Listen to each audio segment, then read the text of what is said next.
Hey, I'm Isaac Schanno Johnson, and if you don't know me, I'm a musician, composer, producer, and I make videos about all that fun stuff: music, music composition, music production. So make sure you hit that subscribe button to see videos like this in the future. I wanted to make a video about this interesting idea that I like to use when writing and composing music. If you use polyrhythms to create textures rather than to clash or create rhythmic dissonance, you can get some very interesting textures out of them by combining polyrhythms on top of each other.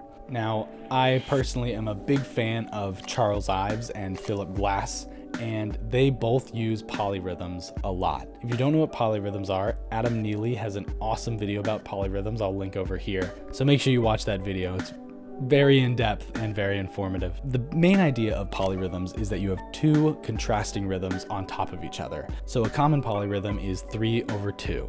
So you might have quarter note triplets and quarter notes played at the same time. So that would sound like this: ta ta ta ta ta ta ta ta ta ta. Now, an example of this in music would be Philip Glass's song Mad Rush. Almost the entire song has this constant eighth note triplets and eighth notes on top of each other rhythmic pattern. He gets this really interesting musical texture out of it because they're played softly and played so quickly together that it's almost like this mesmerizing sound, because you can hear that there are some rhythms that clash, but you can't really pick out what they are. Another example of some more crazy polyrhythms would be Charles Ives' song The Unanswered Question. That specific piece of music gets pretty crazy with its polyrhythms and its atonality, but it has these rhythms that are contrasting, that are played on top of each other, and it gives it rhythmic dissonance rather than pitch or tonal dissonance. Rather than hearing the clash of two notes that maybe make a tritone or a major seventh or something, you're hearing rhythms that clash with each other that don't quite go together, but if you repeat them enough, it will give you this texture.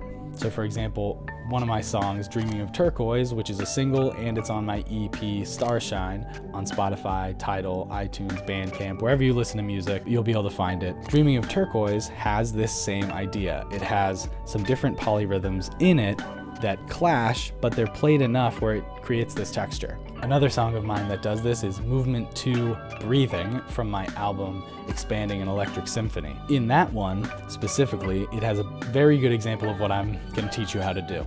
So that song, Breathing, has a whole bunch of different polyrhythms played on top of each other, but they're played together in such a way that it creates a texture rather than this dissonance. So the way you can start doing this is choose a simple pattern that outlines a chord. So I would start with simpler chords, because expand into funkier chords once you get the idea of this specific concept. But when you're first getting used to a new compositional idea, I like to use it with simpler music that maybe nobody ever hears, but I'm getting used to the idea still writing music. Choose a simple, repetitive pattern that outlines one of your chords.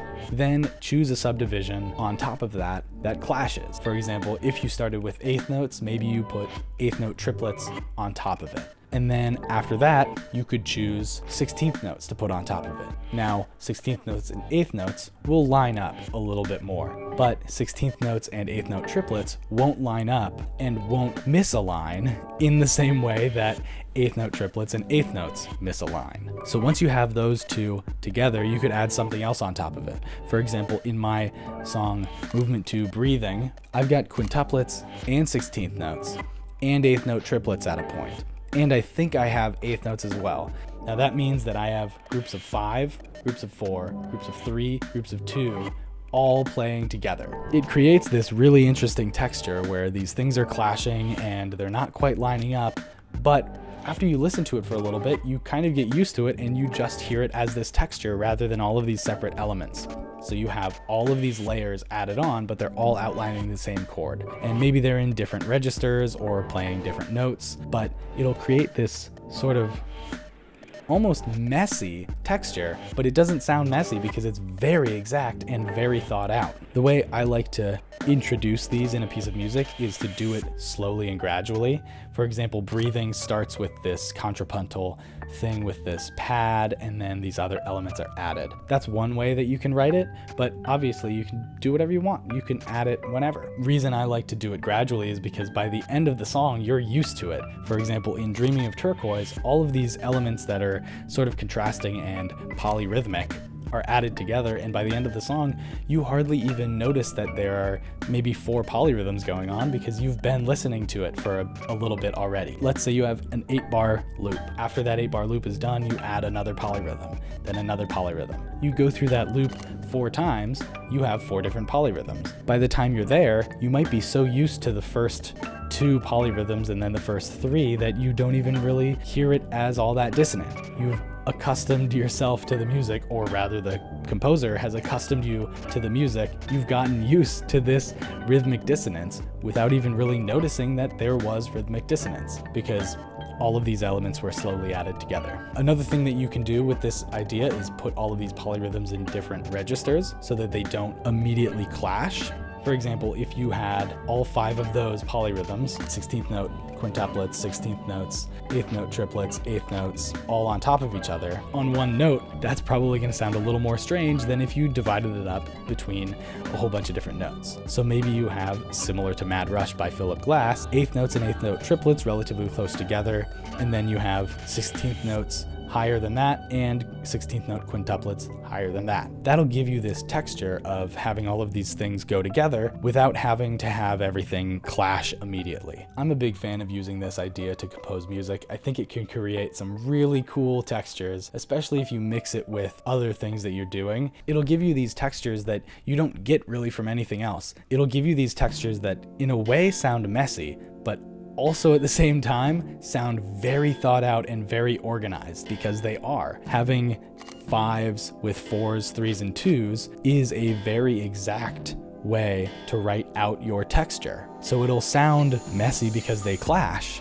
but after hearing that clash a number of times, you'll realize it's not really clashing.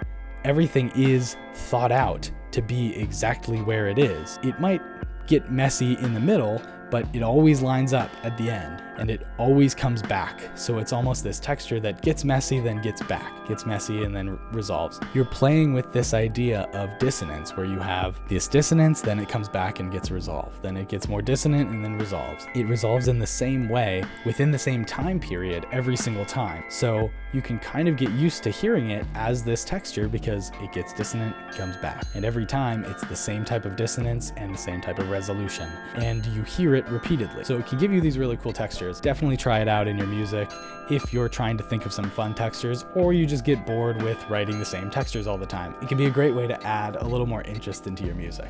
It's a really fun idea to play with, to figure out which polyrhythms work with different chords and in what different registers. Maybe you don't like the sound of quarter notes and quarter note triplets on top of each other when it's really high pitched, but when it's a little lower, it sounds better. All right, that's it for this video. I hope you found it useful. I hope you learned something about music. Make sure you hit that subscribe button. And as always, thank you for watching. See you next time. Peace.